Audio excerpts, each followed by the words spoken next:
আসসালামু আলাইকুম এভরিওয়ান, কি অবস্থা তোমাদের সবার? আশা করি আল্লাহর রহমতে অনেক ভালো আছো। আজকে আমরা তোমাদের ধ্বনি এবং বর্ণের একটা গুরুত্বপূর্ণ টেবিল নিয়ে আলোচনা করব। এই টেবিলটা অনেকের কাছে কঠিন মনে হয় এবং এই টেবিলটা না বোঝার কারণে আমরা বিভিন্ন সময় এই টেবিল থেকে আসা প্রশ্নগুলো উত্তর করতে পারি না।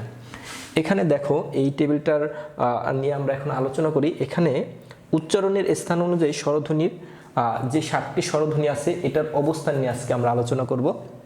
দেখো, এই যে 7টা স্বরধ্বনি আছে সেই স্বরধ্বনিগুলো কি কি?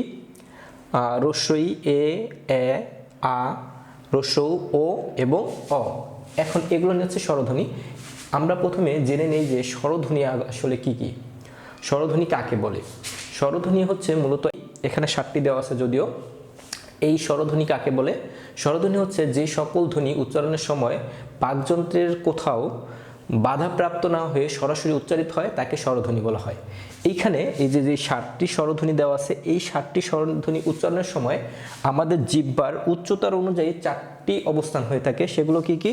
উচ্চ, উচ্চ মধ্যম, মধ্য, নিম্ন মধ্যম এবং নিম্ন। এবং জিহ্বার অবস্থান হয় কি? এই 7টা ধ্বনি উচ্চারণের সময় জিহ্বারও কয়েকটা অবস্থান হয়ে থাকে। সেগুলো কি কি? সম্মুখ, কেন্দ্রীয় এবং পশ্চাৎ।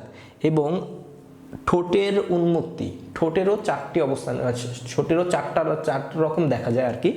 সেটা হচ্ছে সংবৃত, অর্ধসংবৃত, বিবৃত, অর্ধবিবৃত, বিবৃত। আচ্ছা, সংবৃত মানে কি? সংবৃত মানে হচ্ছে সংকুচিত হওয়া, মানে ছোট হয়ে আসা আর কি। আর বিবৃত মানে হচ্ছে প্রসারিত হওয়া। অর্ধসংবৃত মানে হচ্ছে মানে হালকা একটু প্রসারিত হওয়া, মানে সংকুচিত থেকে একটু বেশি। আবার অর্ধবিবৃত মানে হচ্ছে সম্পূর্ণ প্রসারিত না, হালকা, মানে পুরা বিবৃত মানে পুরা প্রসারিত থেকে একটু কম আর কি।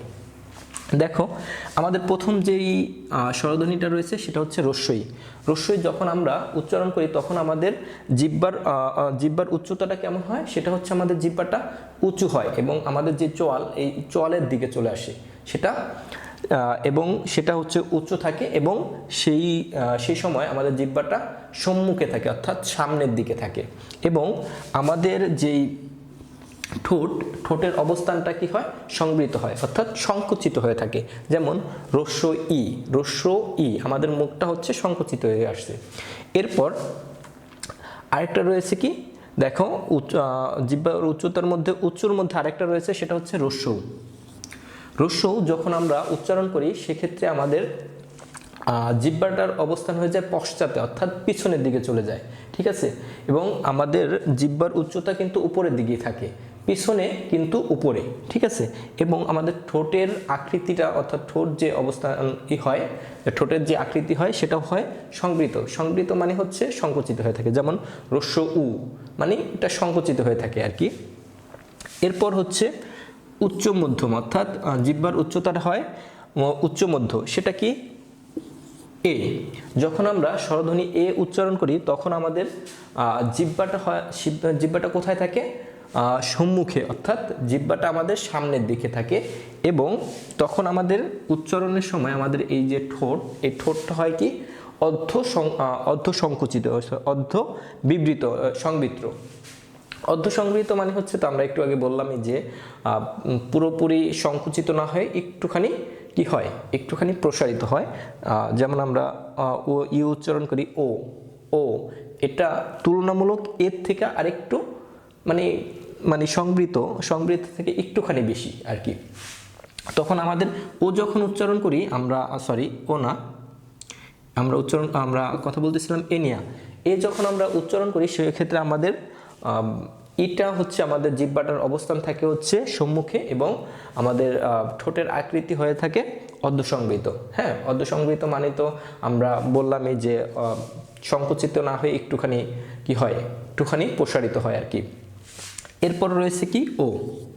ও যখন আমরা উচ্চারণ করি তখন হচ্ছে আমাদের জিহ্বার অবস্থান থাকে পশ্চাৎ ভাগে। যখন আমরা উচ্চারণ করি মানে পিছনের দিকে থাকে। পশ্চাৎ মানে হচ্ছে পিছনে। যেমন ও, এবং এর ঠোঁটের আকৃতিটা হয় কি? অর্ধ সংবৃত এবং জিহ্বার উচ্চতা হয় উচ্চ মধ্য। অর্ধ সংবৃত মানে তো তোমাদের বুঝিয়ে দিলাম আর কি। এবং তখন আমাদের জিহ্বার অবস্থান হয় পশ্চাতে বা পিছনের দিকে। এরপর রয়েছে এ, স্বরধ্বনি এ যখন উচ্চারণ করি তখন আমাদের জিহ্বার উচ্চতাটা হয় কেমন? নিম্ন মধ্য। এবং যখন আমরা এ উচ্চারণ করি তখন আমাদের জিহ্বাটা কোথায় থাকে? জিহ্বাটা থাকে আমাদের, দেখো, সম্মুখে, অর্থাৎ আমাদের জিহ্বাটা সামনের দিকে থাকে। জিহ্বাটা সামনের দিকে থাকে। এবং আমরা যখন এই এ উচ্চারণ করি তখন হচ্ছে আমাদের ঠোঁটের আকৃতিটা কেমন হয়? আমাদের ঠোঁটের আকৃতিটা হয় অর্ধ বিবৃত, মানে হচ্ছে সম্পূর্ণ প্রসারিত না হয়ে, মানে প্রসারিত থেকে একটু কম আর কি, ঠিক আছে? অর্থাৎ সংবৃত মানে সংকুচিত থেকে অনেক বেশি, প্রসারিত থেকে একটু কম আর কি। এরপর আমাদের আরেকটা জিনিস রয়েছে, সেটা হচ্ছে অ। আমরা যখন স্বরধ্বনি অ উচ্চারণ করি তখন আমাদের এই যে জিহ্বার উচ্চতা এটা হয়ে থাকে নিম্ন মধ্য, এবং আমাদের জিহ্বার অবস্থান কোথায় যায়? পশ্চাতে, অর্থাৎ পিছনের দিকে যায়। আমাদের জিহ্বার অবস্থানটা তখন অ যখন উচ্চারণ করি তখন আমাদের জিহ্বার অবস্থানটা যায় পিছনে, এবং সেখানে, এবং এটারও ক্ষেত্রে একই রকম হয়ে থাকে যে আমাদের ঠোঁটের যে আকৃতি সেটা হয়ে থাকে অর্ধ বিবৃত, ঠিক আছে? এরপর আমাদের সর্বশেষে যেটা রয়েছে সেটা হচ্ছে অ স্বরে আ।